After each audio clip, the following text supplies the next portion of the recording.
Hello friends, let's enjoy study with Pawan channel में आपका स्वागत है। आज मैं लेकर आया हूँ क्लास 7 का साइंस का चैप्टर नंबर 2 जंतुओं में पोषण। देखिए, मैं इस वीडियो में केवल उन्हीं पॉइंट्स को हाईलाइट करके बताने जा रहा हूँ जो केवल किसी भी कॉम्पिटेटिव एग्जाम के पर्सपेक्टिव से बहुत ही ज़्यादा इंपॉर्टेंट होने वाला है आप लोगों के लिए।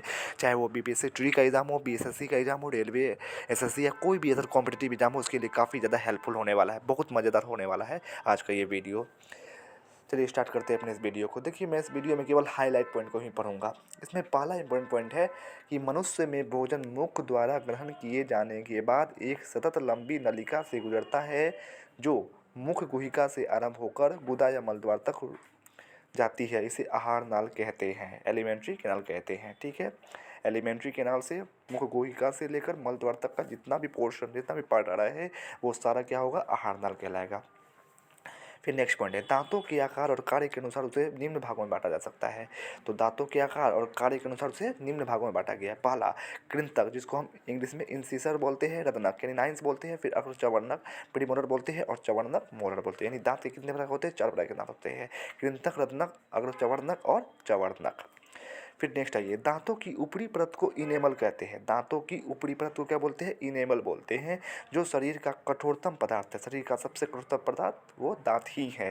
यह कैल्शियम और मैग्नीशियम के लवण तथा क्रिएटिन प्रोटीन से बना होता है। दांत किससे बना होता है, तो कैल्शियम और मैग्नीशियम के लवण तथा क्रिएटिन प्रोटीन से बना होता है। फिर आइए नेक्स्ट, कि लार में उपस्थित एंजाइम एमाइलेज मंड को शर्करा ग्लूकोज में बदल देता है। इस बार का बीपीएससी में पूछा हुआ क्वेश्चन है ये। लार में उपस्थित एंजाइम जो है, जिसको हम एमाइलेज बोलते हैं, मंड स्टार्च को शर्करा ग्लूकोज में बदल देता है। यह बीपीएससी का जो इस बार हुआ एग्जाम, उसमें पूछा है एसएसटी के क्वेश्चन पेपर में। जनरल साइंस का जो 40 नंबर मार्क्स होता है उसमें पूछा ये क्वेश्चन। आइए नेक्स्ट चलते हैं, कि जीभ पर स्वाद कलिकाएँ होती है। जीभ पर क्या होती है, स्वाद कलिकाएँ होती है, जिनकी मदद से हम चीज़ों का स्वाद ले पाते हैं।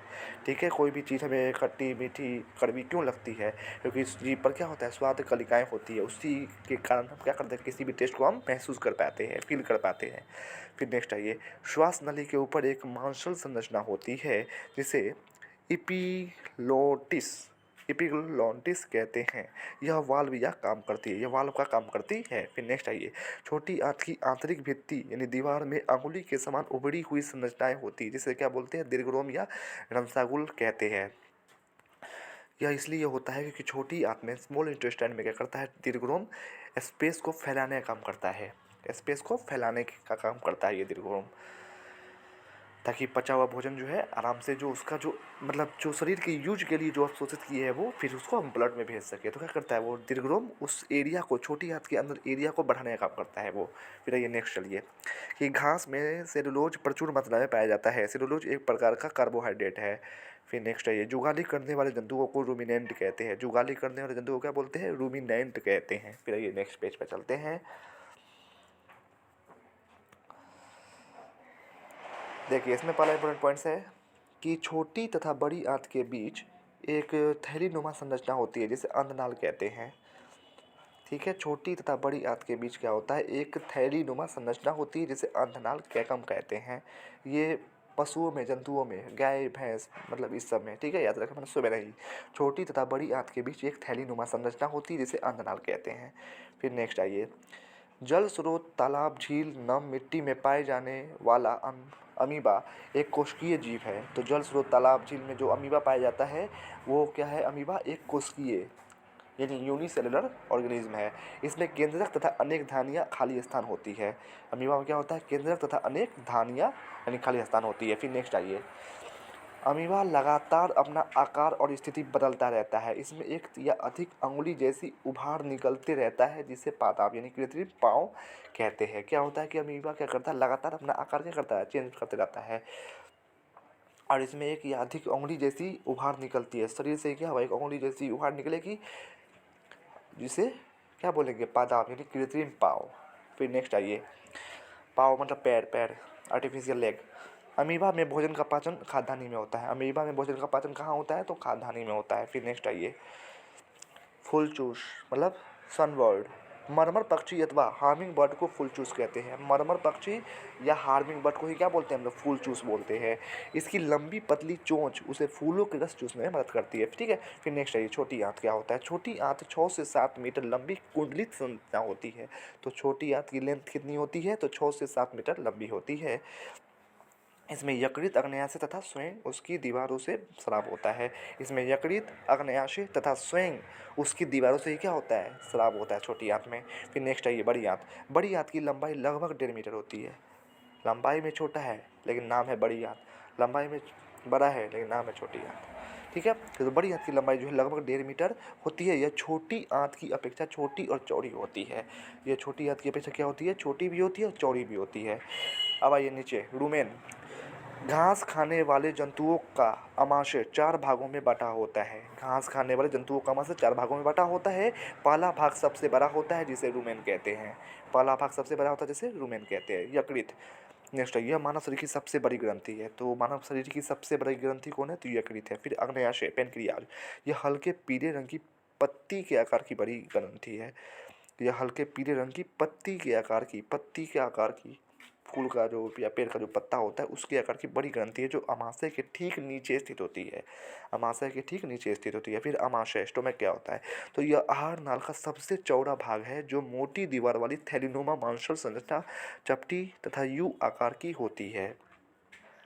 फिर नेक्स्ट आइए, पित्ताशय, गोल ब्लाडर। यह एक थैलीनुमा संरचना है जिससे पित्त रस संग्रहित होता है। पित्ताशय यह एक थैलीनुमा संरचना है जिससे पित्त रस संग्रहित होता है। फिर आइए नीचे, ओआरएस।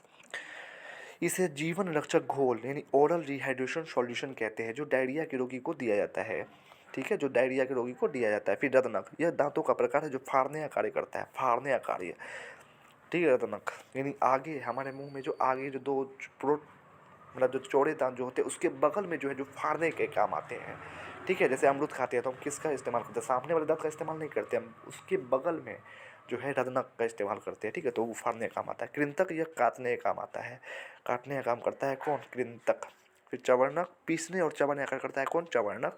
और चवर्णक पीसने चबाने का कार्य ये भी करता है। ठीक है, फिर ये नेक्स्ट पैराग्राफ पे चलते हैं। श्लेष्मा यानी म्यूकस, यह अमाशय के आंतरिक भागों में पाया जाता है। श्लेष्मा यानी म्यूकस कहाँ पाया जाता है, तो यह अमाशय के आंतरिक भागों में पाया जाता है। फिर ये नेक्स्ट पेज पे चलते हैं। आइए कुछ वस्तुनिष्ठ प्रश्न हैं, इसको देखते हैं। पहले है खाली स्थानों को भरिए है। पहला क्वेश्चन, मानव शरीर की सबसे बड़ी ग्रंथि क्या है, तो यकृत है। मानव शरीर की सबसे बड़ी ग्रंथि यकृत है। दूसरा क्वेश्चन, मनुष्य में भोजन का पाचन डैश में शुरू होकर डैश में पूरा होता है।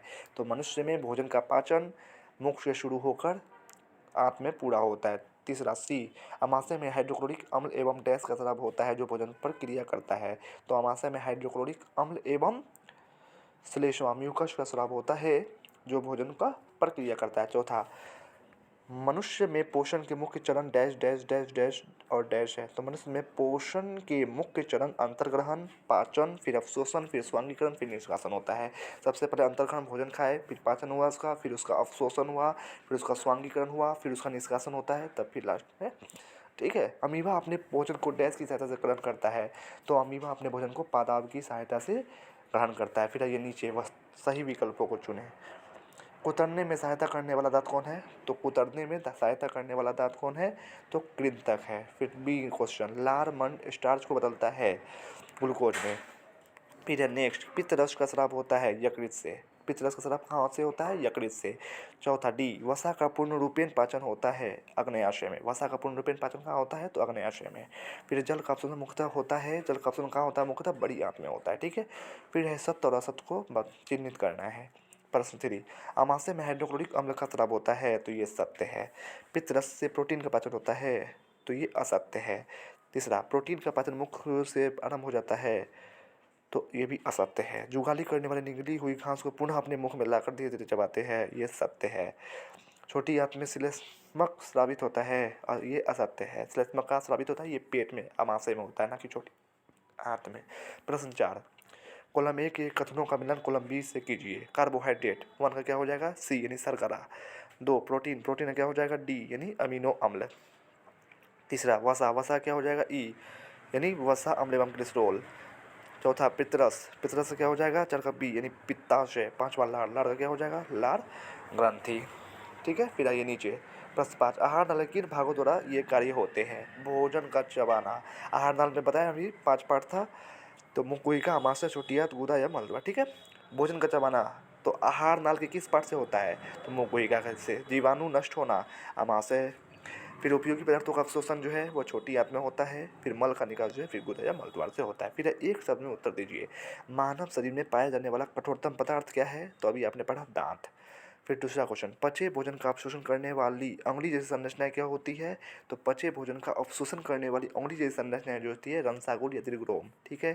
तीसरा क्वेश्चन, घास खाने वाले जंतुओं में से लुलोच पाचन का स्थान तीसरा क्या हो जाएगा? तो तीसरा का आंसर देख लो आप, यहाँ पर दिया है, यहाँ पर दिया है कि घास खाने वाले जंतुओं में सेलुलोज पाचन का स्थान अंधनाल यानी के कम होता है। तो घास खाने वाले जंतुओं में सेलुलोज पाचन का स्थान कहाँ होता है? तो अंधनाल होता है। ठीक है। फिर आइए नीचे आइए, अमीबा में भोजन पाचन का स्थान, तो यहाँ देखिए क्या है आंसर। चौथा में अमीबा में भोजन पाचन का स्थान क्या है? तो खाद्यधानी होता है। अमीबा में भोजन पाचन का स्थान क्या होता है? खाद्यधानी होता है। फिर नेक्स्ट आइए, पांचवा क्वेश्चन, भोजन के अवयवों से उपयोगी पदार्थ संश्लेषण की प्रक्रिया।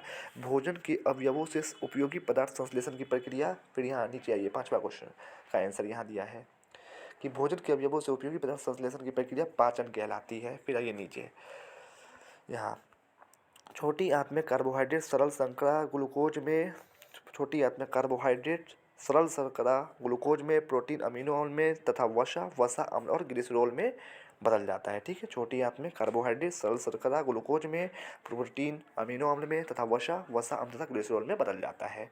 ठीक है। फिर आइए नेक्स्ट पेज पर चलते हैं।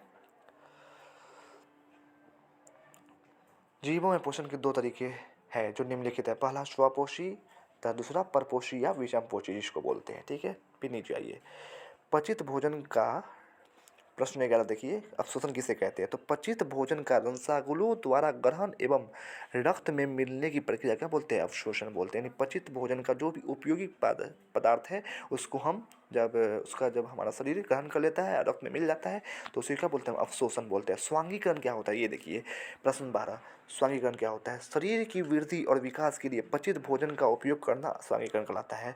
तो शरीर की वृद्धि जो अवशोषित किया है उसका क्या काम होगा? शरीर की वृद्धि करना, विकास करना, तो वो क्या कहलाएगा? स्वांगीकरण कहलाएगा। यानी पचित भोजन को उपयोग कर उपयोगी पचित भोजन का उपयोगी पदार्थ को अवशोषण करने के बाद जो हम यूज करते हैं, जो हमारा बॉडी यूज करता है विकास के लिए, वो प्रोसेस क्या कहलाता है? स्वांगीकरण कहलाता है। ठीक है। फिर ये नेक्स्ट पेज पर चलते हैं। यहाँ देखिए प्रश्न 5, हमारा मुंह हमेशा गीला रहता है, ऐसा क्यों? तो हमारे मुंह में 3 जोड़ी लार ग्रंथियाँ पाई जाती है जिनसे हमेशा लार स्रावित होते रहता है। लार भोजन को मुलायम बनाने में मदद करता है। लार में पानी, लवण और चिकना म्यूकस होता है। यही कारण है कि हमारा मुंह हमेशा गीला रहता है। ठीक है।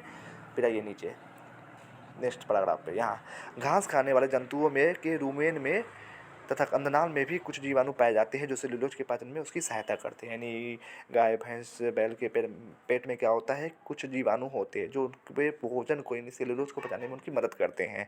तो घास खाने वाले जंतुओं के रूमेन में तथा अंधनाल में क्या होते हैं? कुछ जीवाणु पाए जाते हैं जो सेलुलोज के पाचन में उनकी सहायता करते हैं। फिर आइए नेक्स्ट पेज पर चलते हैं। यहाँ देखिए जंतु का नाम दिया है और प्रयुक्त अंग है, किसका कौन सा अंग प्रयुक्त करता है? वो अपने भोजन के लिए। ठीक है। पहला है अमीबा। अमीबा किसका यूज करता है? तो पादाप यानी कूटपाद। मेढक किसका यूज करता है खाने के लिए? जीभ का। तितली खाद्य नालिका का। मकड़ी जाल बनाकर।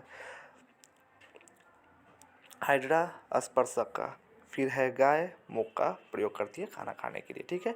फिर नेक्स्ट आइए, 4 एककोशिकीय जीवों के नाम निम्नलिखित है। 4 एककोशिकीय जीव, अमीबा एक कोशिकीय है, यूग्लिना एक कोशिकीय है, पैरामीशियम एक कोशिकीय है, क्लेमाइडोमोनास क्या है? ये भी एक कोशिकीय है। तो आपको एग्जाम पूछ सकता है कि इनमें से कौन सी जीव क्या है? एक कोशिकीय, तो आपको याद रखना होगा। ठीक है। फिर आइए नेक्स्ट पैराग्राफ पर, फिर यहाँ वस्तुनिष्ठ प्रश्न है, आइए देखते हैं। इसमें पहला क्वेश्चन, निम्नलिखित में से कौन भिन्न है? तो डॉल्फिन क्या है? भिन्न है। बाकी फुल चूस, मनवर पक्षी, हार्मिंग बर्ड सब क्या है? बर्ड है, लेकिन डॉल्फिन क्या है? फिश है, इसलिए भिन्न है। दूसरा क्वेश्चन, आहार नाल के साथ कौन सी ग्रंथि नहीं जुड़ी होती है? तो आहार नाल के साथ प्यूचरी ग्रंथि नहीं जुड़ी होती है। तीसरा क्वेश्चन, संपूर्ण जीवन काल में दांतों के कितने सेट विकसित होते हैं? तो संपूर्ण जीवन काल में दांतों के 2 सेट विकसित होते हैं। संपूर्ण जीवन काल में दांतों के कितने सेट विकसित होते हैं? तो 2 सेट विकसित होते हैं। चौथा क्वेश्चन, स्वस्थ वयस्क व्यक्ति के मुख में कितने दांत होते हैं? तो स्वस्थ वयस्क व्यक्ति के मुख में 28 दांत होते हैं। ठीक है। दूध का दांत कहलाता है प्रथम सेट। दूध का दांत कितना होता है? प्रथम सेट। और फिर दूध का दांत टूटने के बाद क्या होता है? द्वितीय सेट। फिर अगर टूट गया तो फिर नहीं आता है, इसलिए बोला कि पूरे जीवन काल में सिर्फ 2 ही सेट दांत विकसित होता है। ठीक है। छठा क्वेश्चन, लार में उपस्थित एंजाइम होता है तो एकाइलेज, एमाइलेज होना चाहिए, सॉरी मिसप्रिंट है ये। लार में उपस्थित एंजाइम होता है एमाइलेज। सातवां, निम्नलिखित में से किसमें मंड प्रचुर मात्रा में पाया जाता है? तो चावल में जो है मंड प्रचुर मात्रा में पाया जाता है। आठवां क्वेश्चन, स्वाद कलिकाएं होती है तो स्वाद कलिकाएं होती है जीभ पर होती है। नौवां क्वेश्चन, हाइड्रोक्लोरिक अम्ल स्रावित होता है कहाँ पर होता है? तो अमाशय में। 10वां क्वेश्चन, अग्न्याशिक रस निम्नलिखित में से किस पर क्रिया नहीं करती है? तो अग्न्याशिक रस निम्नलिखित में से विटामिन पर क्रिया नहीं करती है। 11वां क्वेश्चन, बड़ी आंत की लंबाई लगभग कितनी होती है? तो 1.5 मीटर बड़ी आंत की लंबाई होती है। 12वां क्वेश्चन, सेलुलोज प्रचुर मात्रा में पाया जाता है तो घास में जो है सेलुलोज प्रचुर मात्रा में पाया जाता है। 13वां क्वेश्चन, सेलुलोज एक प्रकार का क्या है? कार्बोहाइड्रेट है। ठीक है। फिर आइए नेक्स्ट चलते हैं पेज पर, नेक्स्ट पेज पर चलते हैं। 14वां क्वेश्चन, कि निम्नलिखित में से किससे पाचक रस स्रावित नहीं होता है? तो निम्नलिखित में से बड़ी आंत से पाचक रस स्रावित नहीं होता है। 15वां क्वेश्चन, भोजन का पाचन आरंभ होता है कहाँ से? तो मुख से। नीचे आंसर दिया, आप मैच कर सकते हो चाहो तो। फिर नेक्स्ट, रिक्त स्थानों की पूर्ति करें। फूलचूस पक्षी अपनी डैश से फूलों का रस चूसती है। तो फूलचूस पक्षी अपनी चोंच से फूलों का रस चूसती है। दूसरा क्वेश्चन, अपचित भोजन का आहार नाल से निष्कासन डैश कहलाता है? तो अपचित भोजन का आहार नाल से निष्कासन निष्क्रमण कहलाता है। तीसरा क्वेश्चन, मुख गुहिका के अंदर डैश और डैश होते हैं? तो मुख गुहिका के अंदर दांत और जीभ होते हैं। चौथा क्वेश्चन, लार डैश को डैश में बदल देता है? तो लार जो है वह मंड यानी स्टार्च को शर्करा में बदल देता है। ठीक है। पांचवा क्वेश्चन, पित्तरस डैश में संग्रहित होता है?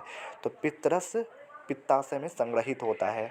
पांचवा क्वेश्चन, सॉरी ये बता दिया मैंने। छठा क्वेश्चन, भोजन का बिना पचा भाग जिसका अवशोषण नहीं होता है डैश आंत में आता है? तो भोजन का बिना पचा भाग जिसका अवशोषण नहीं होता है वो कहाँ आता है? बड़ी आंत में आता है। ठीक है। सातवां क्वेश्चन, पोषण एक डैश प्रक्रिया है? तो पोषण एक जटिल प्रक्रिया है। आठवां क्वेश्चन, डैश सभी जंतुओं की अनिवार्य आवश्यकता है?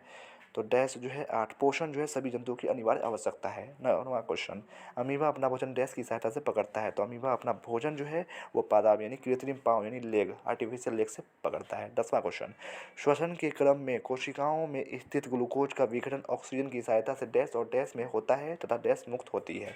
तो श्वसन के क्रम में कोशिकाओं में स्थित ग्लूकोज का विघटन ऑक्सीजन की सहायता से कार्बन डाइऑक्साइड और जल में होता है तथा ऊर्जा में मुक्त होती है। ठीक है। फिर असत्य और असत्य का कथन बताइए। मंड का पाचन मुख से प्रारंभ हो जाता है तो ये सत्य है। दूसरा क्वेश्चन, छोटी आंत में जल और कुछ लवणों का अवशोषण होता है, ये असत्य है। तीसरा क्वेश्चन, जुगाली करने वाले जंतु को रूमेन कहा जाता है? तो ये भी असत्य है। चौथा क्वेश्चन, जुगाली करने वाले जंतु अपना भोजन रूमिनेंट में भंडारित करते हैं, ये भी असत्य है।